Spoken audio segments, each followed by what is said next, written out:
Waytown Road. Out of Waytown South High School, they're doing more construction on that road now, on my way to the office. I have no idea, I decided to go around it because I know how long that stretch is. Because all the way through Raytown. It's normally good. Their road's good. So That's what I thought too. Does your screen show that we're recording? I'll find out later. Yeah, well, yeah. They don't listen to it. I'll find out on the way home. 'Cause I live right off of Route 50. Yeah, Okay. like right before you get to first Baptist Church. My neighborhood's like right behind, so it's literally right off. 5:30 go by neighborhoods 2 times a day, most weeks. Didn't they not respond about When I lived in Independence, it was further distance wise for me to get from Independence. Talking shorter distance wise from Independence to the plaza, but taking I-70 took about 15 minutes longer than it takes me to get a longer distance from Lee Summit to the plaza. The bonus to Independence is there are sneaky ways to get downtown that you don't have to touch a highway. I go down, I shoot down 23rd, hop over to 18th Main and then shoot down Main. I do all of it. Know what's happening. Yeah. Better. It was weird with me going to the conference yesterday because I worked down there for 12 years and it was, so I parked where I used to work, so I didn't pay for parking for the conference. We move forward. If I know that. Yeah, you done okay? Yeah. Go ahead and get started. Yeah. Let's go ahead and call the finance committee meeting to order at 5:31. Let's do introductions. I'll start Ben Kistner. George Mitchell Board. Welcome staff. Georgie McNamara, staff. Teddy Rowland, board. Ed Van Haley, board. Robin Meyer staff. Van Hookstein, John one. Kristen Hain, staff. Jillian Braun, staff. Shannon Maloney, Navarro, staff. Ashley Harrison, staff. Amy Newport, staff. Melinda Barnett, staff. And for everyone online, Rita Harris, guest. Go ahead. Eve McGee, board member. Brian Hogan of Blue Valley Industries. I think that covers it. Okay, we can go ahead and jump into the presentation of the September financials. Fine.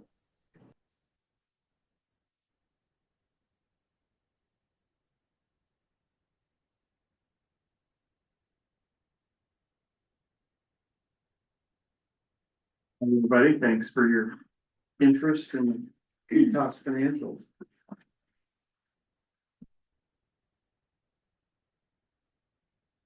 This is our balance sheet that shows what we owned and owed as of September 30th, 2024, and for comparison, each of the 3 years before that.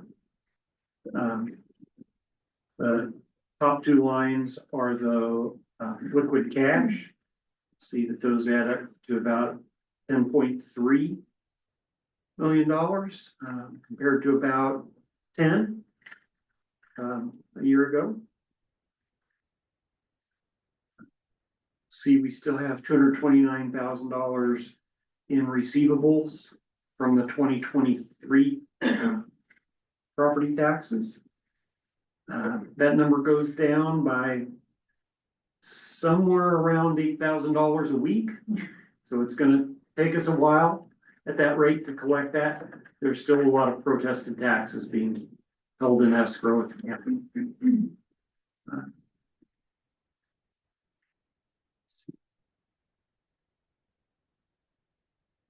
Anything else in the current assets of rate interest? We'll look at the fixed assets in a little more detail here in a minute. And notes receivable include that $1,640,000 in notes receivable from CDD that will, over the next 5 years, we anticipate forgiving.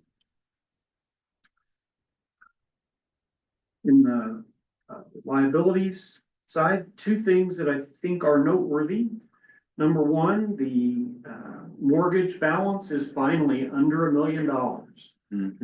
$991,000 payable to UMB. And if Stu were here, he would want me to remind you that that's 3%. It's a great interest rate. It is a great interest. We're making over 4% on our investments, even, so the arbitrage is even a profit. The other thing here in the liabilities I wanted to mention to you, you'll notice that the accounts payable line looks very low in comparison to previous years. You'll also notice that the accrued expenses line looks very large in comparison to previous years. So those are really just offsetting. We have some, our provider invoices were slower to get approved this month because Tracy was busy with the conference yesterday. So we accrued them rather than putting them in actual payables, but we still anticipate paying those this week. If anybody cares about them.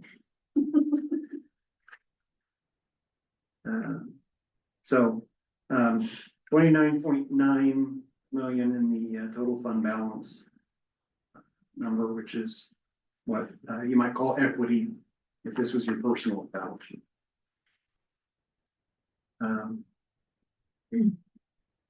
The capital expenditure budget looks very much like last month.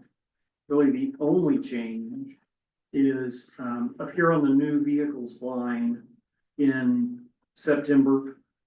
We replaced an engine in one of the buses at DOT, and that was a little over $11,000. So that's a chunk of that 29,000 there that's up on the vehicles line. Nothing else is new in that actual column, although work does continue at the building on Prospect, BVI and BPI. That's when that work is completed is when that number will show up here on this statement.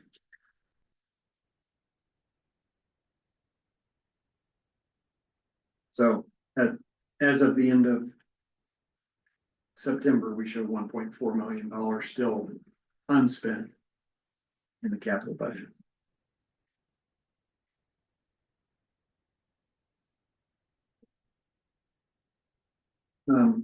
On the general fixed asset statement, this shows you in some amount of detail what fixed assets we still have. And I like to look at this quarterly and kind of think about, fantasize what would happen if we could get rid of a few more properties. So you'll see that in addition to the properties that ETOS employees work in, we still own properties, Southeast Workshop, the Ability KC Workshop, the Blue Valley and BPI building their own Prospect, and the building in Independence. It's occupied by DPM.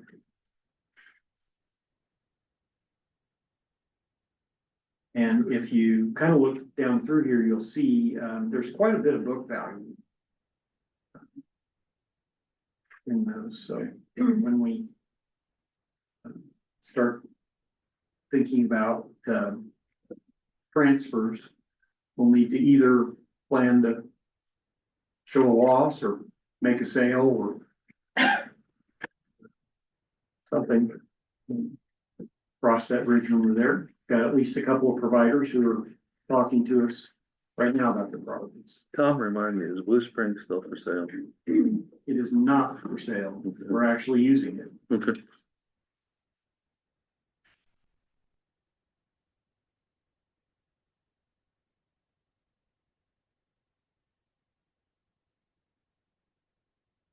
So under the equipment and furniture, most of these assets are computers. Although certainly there's some office furniture and that sort of thing, but most of these, let's see, the first 5 lines are really pretty much all computers. These smaller amounts that are at the leased buildings are generally hot water heaters. And got the vehicles, so vehicles we still own at originally cost over $2 million. But we're depreciating those over 5 years, so they depreciate pretty fast.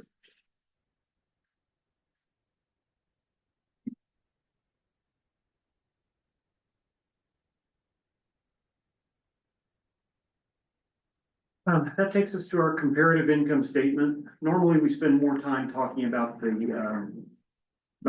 budgeted income statement. I thought I might take a few minutes and look at this one, because I'm always telling you that whether numbers are good or bad all depends on your benchmark, right? So when you're comparing to budget, you might get one set of beliefs about how well we're doing. And if you're comparing to last year, you might get a different set of impressions. And that, so I thought we might take a little bit of time and look at this statement.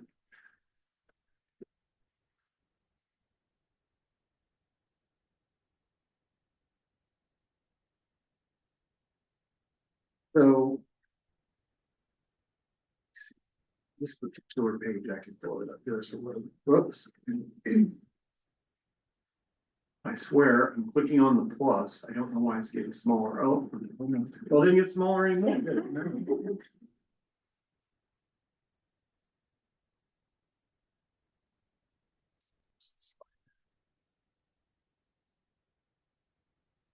Okay, so the total revenue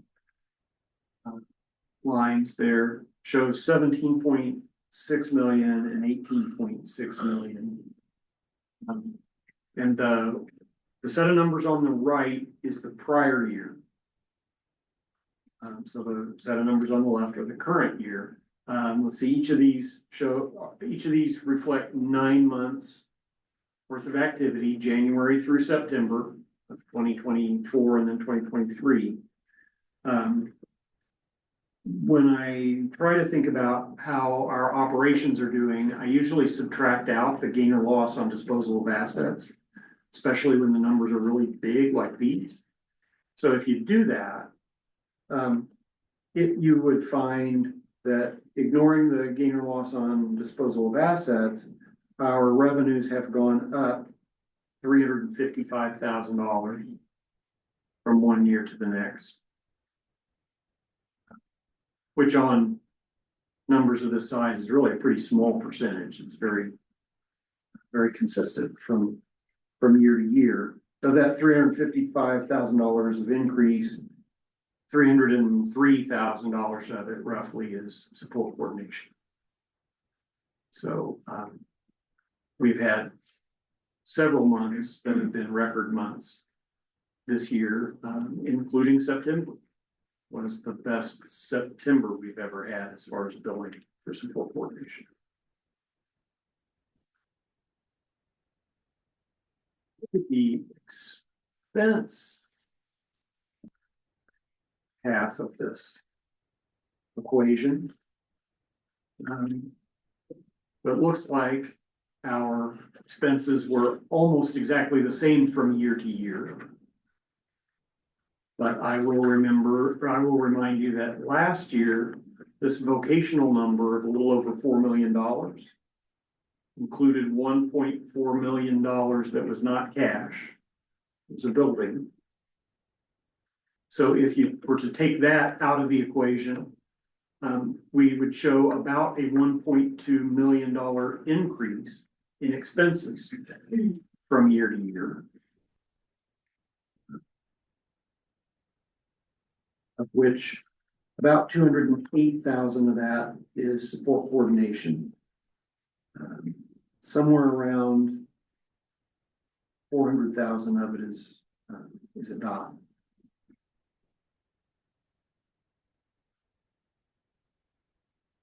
And residential is about 350.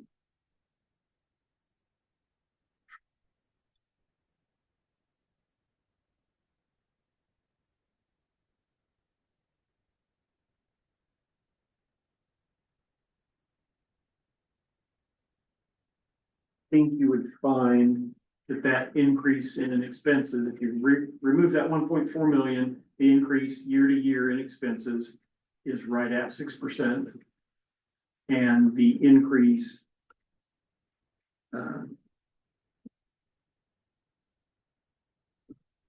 no, think about that wrong.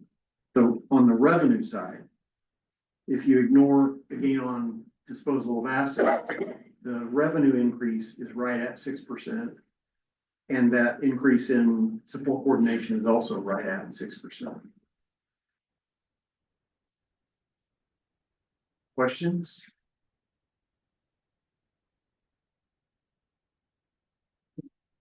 Okay, we'll look at the budget now, so I'm gonna have to shrink this a bit, I think, but. Let's see.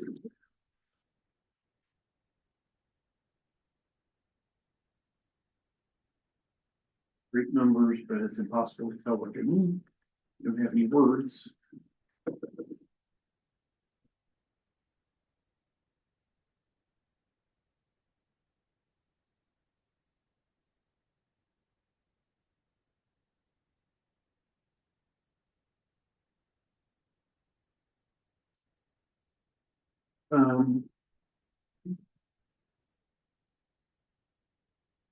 You see our, for the year to date, our operating revenues are 1,070,000 under budget.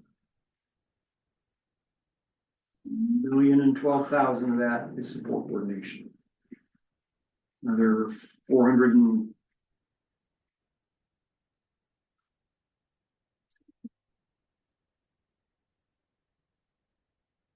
another 443,000 of it is the 5310 grant that has not come through yet.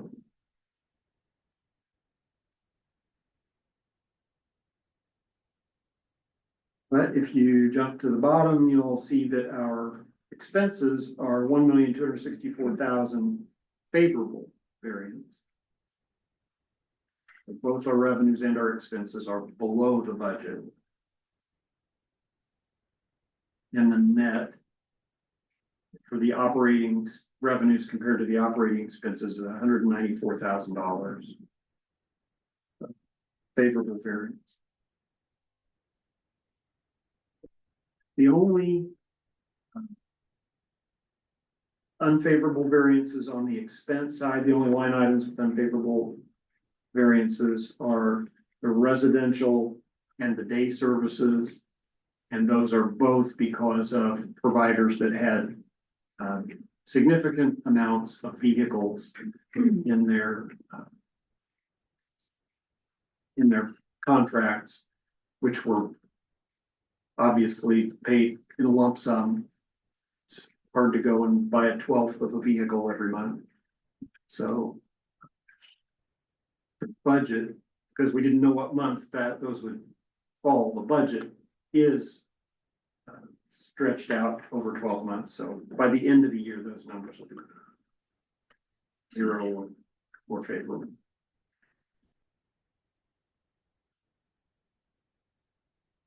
The bottom part of this statement is that actually rolls on to the next page and includes the gain or loss on the disposal of assets and the depreciation. You include that nearly $1 million in gain on our assets, which was all paper.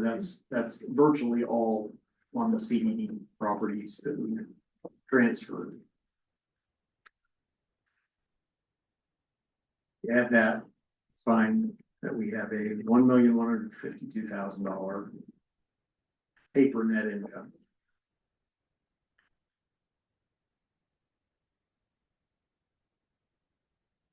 course, if you were to subtract out that $1.6 million in notes that we're not going to collect on, that number becomes negative and hurt.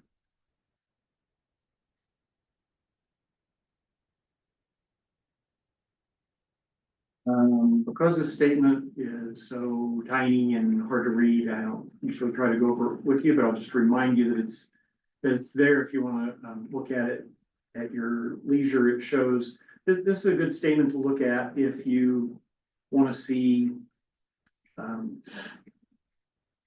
what departments certain expenses come from, and this is the only statement that you have that divides the expenses up by the nature of the expense as opposed to the object of the expense. So it might be worth your time to study that a little bit. Do that at your leisure. And then we still have 5 treasury notes. Each one $500,000 face. Variety of market values, but all close.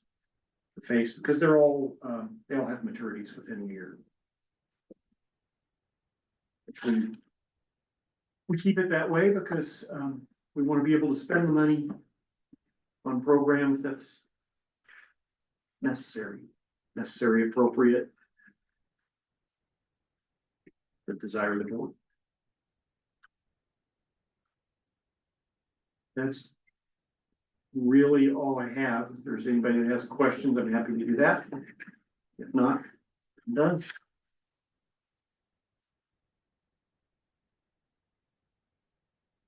Any questions?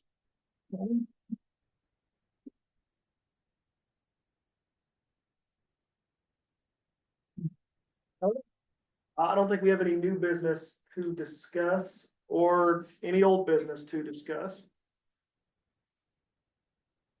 I guess since we're close to adjourning, we can mention, we have one of those treasury notes does mature at the end of this month. And, so we're discussing, replacing it. Let's see. The one that matures has a yield of 4.8%. And what we can get now is, what has it been, 4.2? 4.2, and it'll mature August 31st of 2025. The direction that interest rates are going, it seems prudent to lock that in. So we'll do that for a replacement there, and we'll also consider whether it's prudent to go ahead and replace the one that's going to mature in December as well. If we can, I think we've got the cash flow to go ahead and do that early. It might make sense to do that.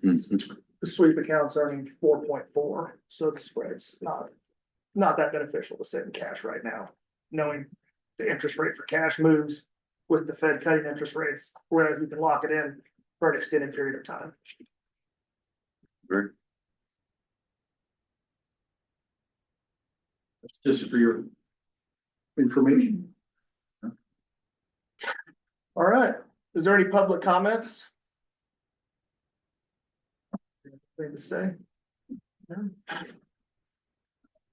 All right, then, nobody has anything, we'll move to adjourn, the finance committee meeting at 5:52. Did good.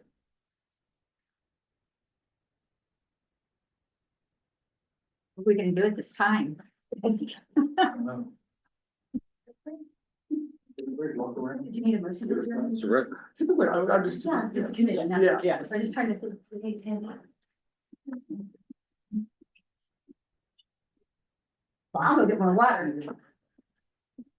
Okay, and with that, it's not a big deal. You decide to check the question on the- I'm- Okay.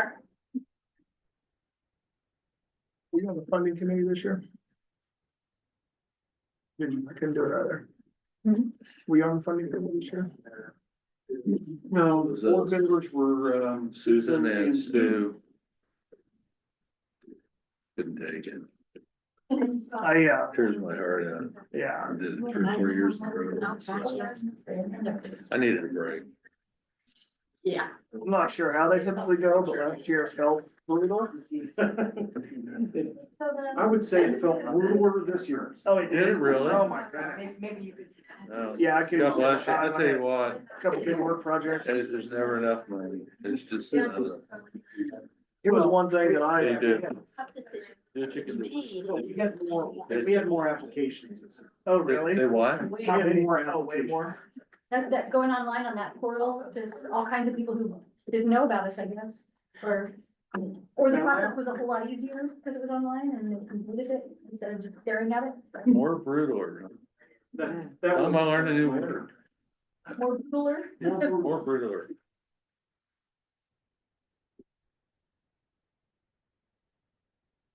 Working from home.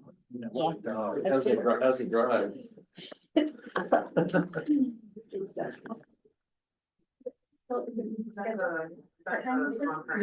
so during 32 hours a week.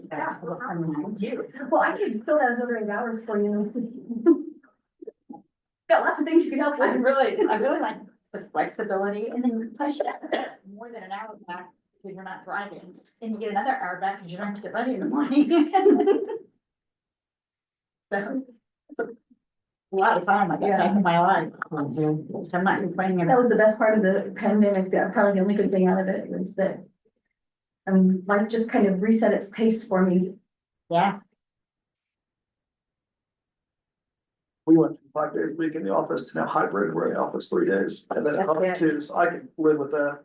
yeah, The rest that's of my life, I that's think that's my fantastic. son, my son works at American Century. Oh, sure. But yeah, a lot of institutions And they went to do that. the same thing. Yeah. It's fantastic.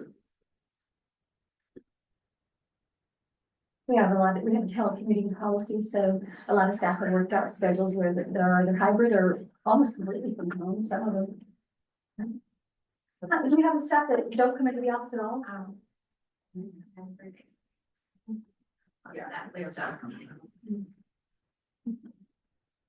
I mean, sometimes it's good to have a connection with people. Like, we met with this consultant for lunch today, and I was like, oh, this is great, though. Got to people, talk to people. Yeah, I think I have to go into the office a couple times a week. Though being at home, my wife does it all the time. That just is rough, I agree. She came to the conference yesterday. She did, yeah.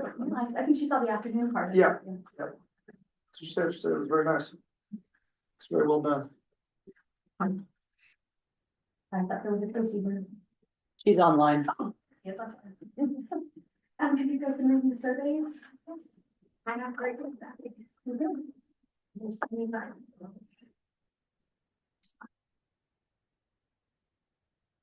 many people were there? Total? 167? Thank you.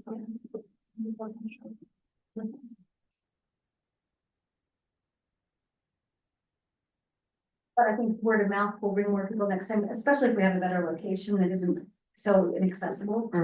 And technically, it's accessible, but there's construction everywhere and people told me to turn the wrong way on a one-way street. Thank goodness I was not. What was it at? Kansas City Convention Center.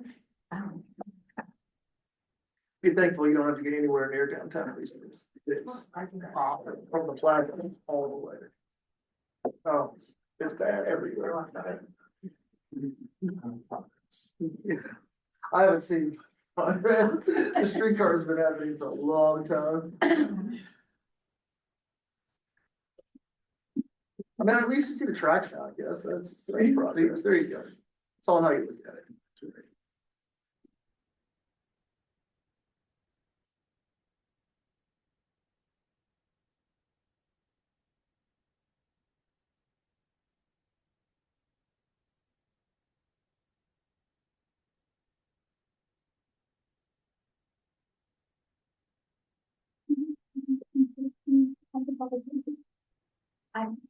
Robin, I think you have to be the most common person that I search for in my email. That's not common. I caught that. I was ignoring that part.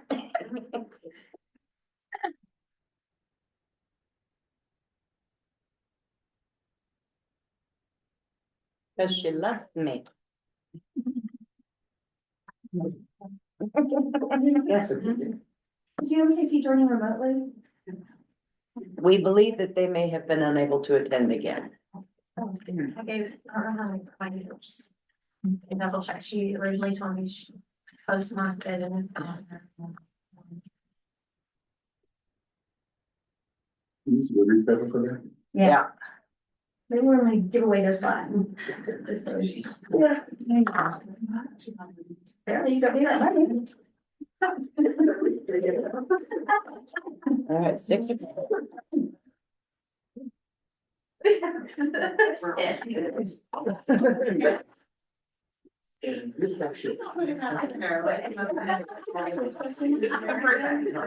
didn't know if you wanted one or not. No, I think.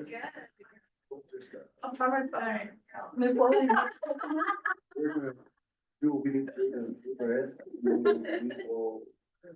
Meeting will end, and then we just talk amongst ourselves, that's for you. Just casual conversation. Spend too much time with each other. 6:01. All right, let's go. All right, let's go ahead and call this meeting to order. Here for October for our board meetings. Let's go ahead and jump into introductions and board and guests. And so I'll start. My name is George Mitchell. I'm the board chair. Is there jumping me? Georgie McNamara, Utah staff, and I do not think we have a quorum. We at do. 5. We do. Ease is on the screen. Oh. No, I was counting before we got to the. Teddy Rowland board. Ed Van Haley board. Robin Meyer staff. Ben Kistner, board. And Hookstein, job one. Holcomb staff. Christine staff. Jillian Braun staff. Shannon Maloney Navarro staff. Ashley Garrettson staff. Amy Newport staff. Melinda Barnett staff. Mary Davis Limited. And for those that we have on the screen plus the new admin. Eve McGee, board. Rita Harris, guest of Tammy Kemp. Brian Hogan with Blue Valley Industries. Joseph Jefferson, Ability KC.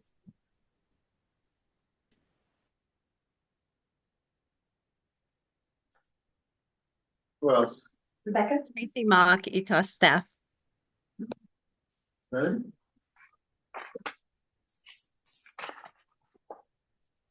Hi, Rebecca Case, Developing Potential. There you go. Right. Good evening, everyone. So let's go ahead and follow into our agenda. We have the secretary's report that was sent out. Hopefully everyone here has had a chance to review that.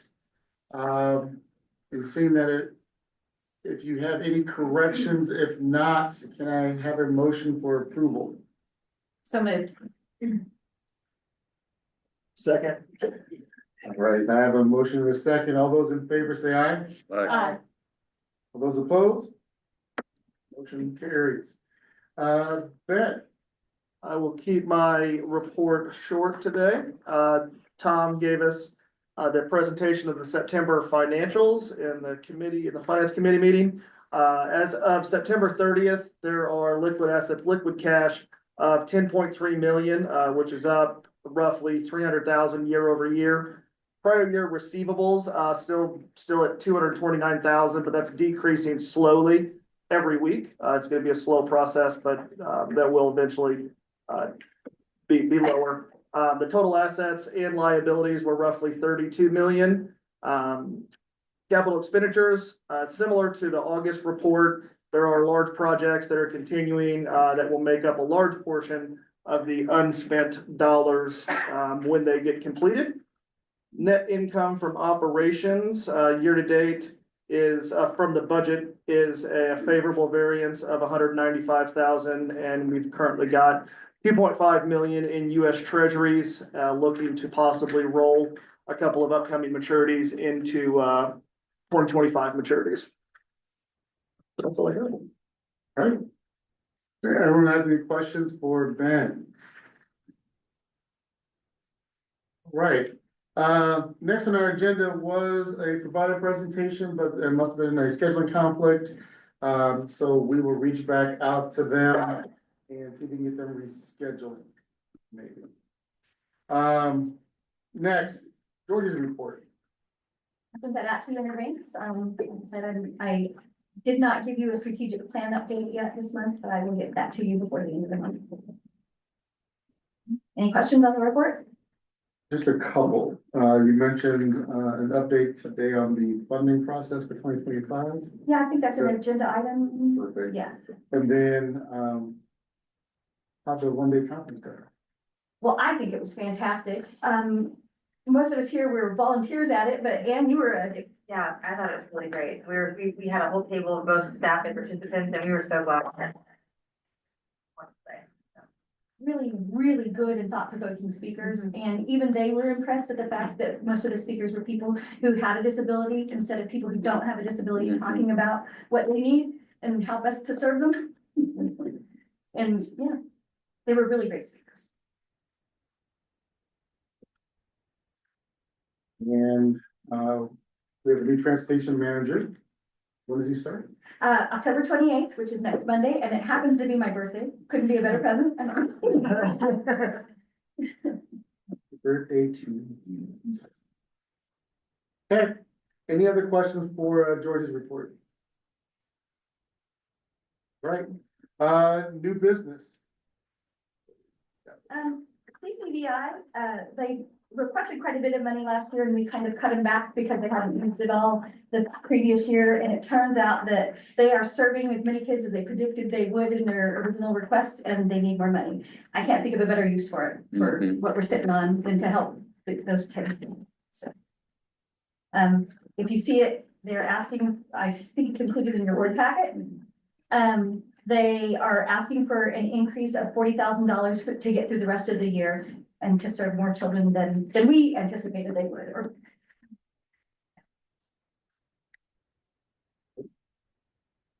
So we will need a motion for the increase. I'm sorry, for it. No, go. I'll make a motion to increase CCBI's funding by $40,000. And I'll second it. Would you be willing to add the words and amend the budget accordingly? And amend the budget. Thank you, Thomas. Thank you. Right, we have an approved motion and a second. Are there any other questions? If not, we'll call the question. All those in favor say aye. Aye. All those opposed? Right. Next up is our funding application. Yeah, we have met and we met quite a lot. It was 2 days, right, Tracy? I want you to just pop in if I say something wrong or if you want to add anything. But, the board committee and, the staff that sat in on it have made a lot of recommendations. Because this was online this year and so much easier for the providers to complete, we got about 8.2 million in requests. 5.1. Oh, I was thinking of the shoulder workshops too, sorry, but 5.1 million in requests, and of that, how much have we got to? Yeah, so, we don't anticipate having any more money to spend this year than we had a year ago. So, last year, we awarded just under 4.9 million. And this year, we've done the separate shelter workshop formula, and we believe that we'll be spending about 1.8 or so on the shelter workshop by formula. That leaves us under 3.1 million to give, and we have 5.1 in applications. So we have made some recommendations. Before we go over them in the board, we want to make sure all of the providers are notified so that they can have an opportunity to give us more information if we need it, or just not to be blindsided like we did before, you know? And so we're going to actually talk about it in detail next month, but I did want you to know that I will send that out to you after the providers are notified. So you'll have time to look at the recommendations and see what you think.